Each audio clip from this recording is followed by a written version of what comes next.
Part 2, Moonshine and Secrets, The Return of Black Mona. The small southern town had begun to heal after the vanishing of Black Mona. For months the town whisper quieted, and the air seemed lighter without her intoxicating presence. Claire, though haunted by the loss of her fiancé, John, and the dark secrets she uncovered, found solace in the simple routine of life. Yet in the stillness of certain nights, she could swear she heard Mona's voice, a soft, taunting whisper carried on in the wind. It was a humid night in early spring when strange things began happening. Lanterns flicking and went out for no reason. Animals refused to go near the woods, and the town's men started disappearing again. This time it wasn't sudden vanishing, but long dream-like trances that lured them into the forest at night. Each man returned different, gaunt, hollowed eyes, as though a part of them had been taken away. Claire, already suspicious, followed the trail of strangers' behaviors to the old abandoned houses at the edge of the woods, the same house where Black Mona had worked her magic before. The ivy-covered home was now overgrown and eerie, but the faint glow of candlelight through the windows told Mona had returned. Claire knew she couldn't face Mona alone. She sought help from Eli Jameson, a local blues musician and part-time moonshiner who had once been captivated by Mona, but escaped her spell. Eli was a skeptic, but he couldn't deny the eerie signs of Claire's determination. "I saw her once," Eli said, strumming a melancholy tune on his guitar as they sat on Claire's porch.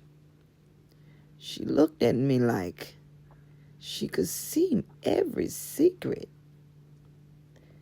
I ever hid. That kind of power. It ain't natural. If she's back, she's not just here for the men. She wants something bigger."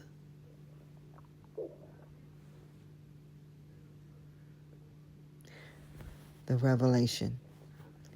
Claire and Eli broke into Mona's house one stormy night, armed with lanterns and a mixture of courage and desperation. Inside, they found the room as Claire remembered it, filled with strange artifacts, glowing orbs, and the ornament box that had once held the souls of Mona's victims.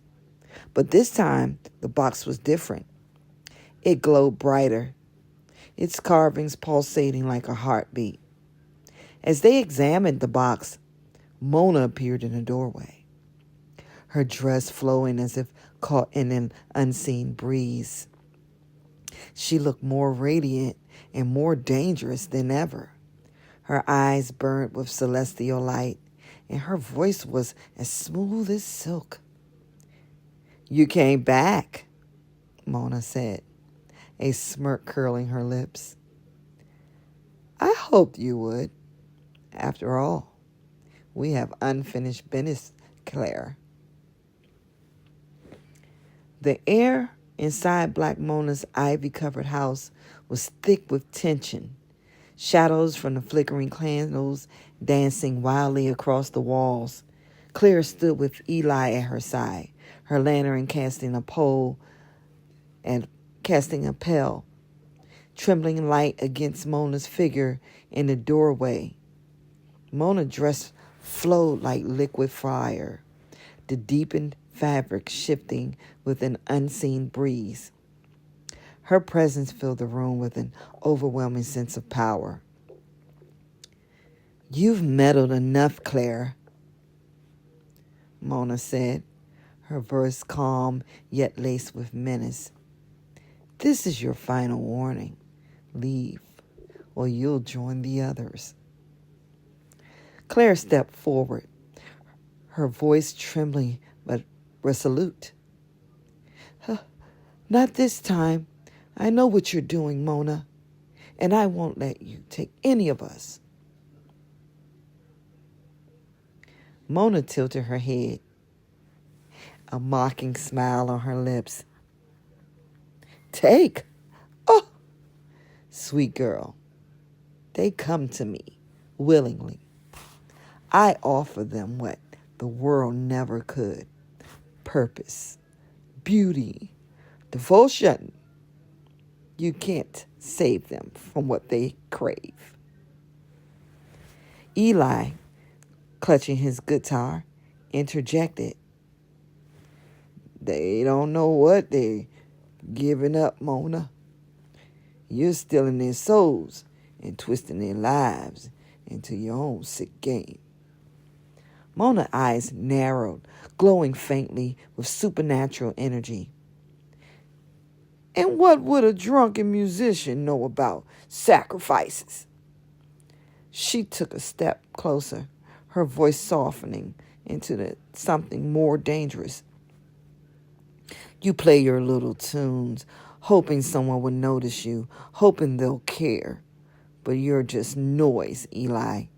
You'll fade like all the others. As Mona raised her hand, the ornament box on the table began to glow brighter, the carvings pulsing like a heartbeat. The air grew heavier, crackling with unseen energy. Eli gripped his guitar and began to play a haunting melody, the notes trembling but sharp. Mona's smirk faltered as the sound filled the room. What do you think you're doing? She hissed.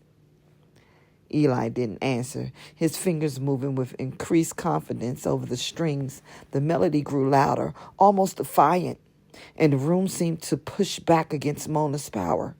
Claire seized the moment, rushing towards the glowing box. But Mona was faster.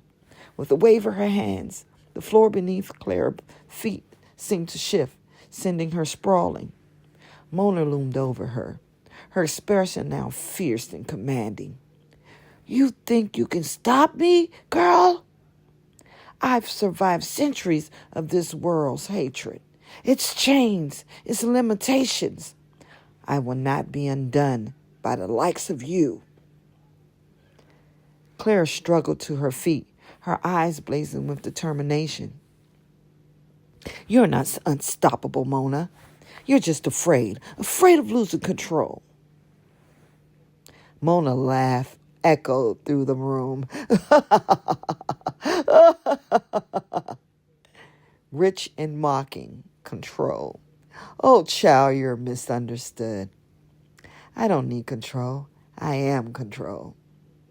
The two women locked eyes, a silent battle of wills passing between them, behind them, Eli's music reaching a fever pitch, the melody vibrating through the very walls of the house. The glow of the box began to waver, flickering erratically. Mona tuned her gaze towards the box, her expression shifting to one of the panic. For the first time, "Stop!" she shouted, her voice ringing with desperation. Claire lunged for the box, her hands trembling as she lifted it from the table. The glow was almost blinding now, the carved symbols pulsing faster and faster. Mona's voice cut through the chaos. Claire, listen to me. Mona's tone was no longer commanding, but pleading. You don't understand what you're holding. This box is tied to more than just their souls. It's tied to me. Destroy it, and you destroy everything. Claire hesitated, her grip tightening on the box. You're lying, she said, though her voice wavered. I'm not, Mona replied, her eyes burning with a mix of fury and fear. Think, Claire. You destroy that box, and John, your precious John, will never come back. He'll be lost forever. Eli's voice broke through the chaos, sharp and urgent. Don't listen to her, Claire. She's trying to trick you. Do it now. Tears streamed down Claire's face as she looked at the box. Then Mona. The room seemed to hold its breath, the candles flickering wildly. As the energy built to the breaking point, with a scream of anguish, Claire hurled the box to the ground.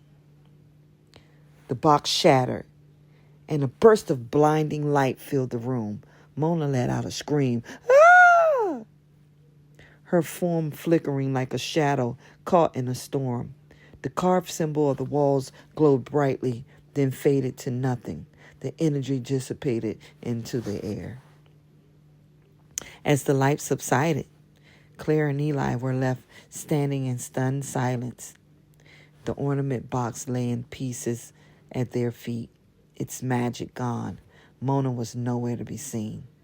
But the room was empty. Faint, ghostly forms hovered in the air. The souls Mona had taken, now freed. One by one, they swirled upward and disappeared, leaving behind only the faint trace of their presence. If you like listening to short stories and you want to hear part 3 of Moonshine and Secrets, like, share, and subscribe to my channel. Thank you.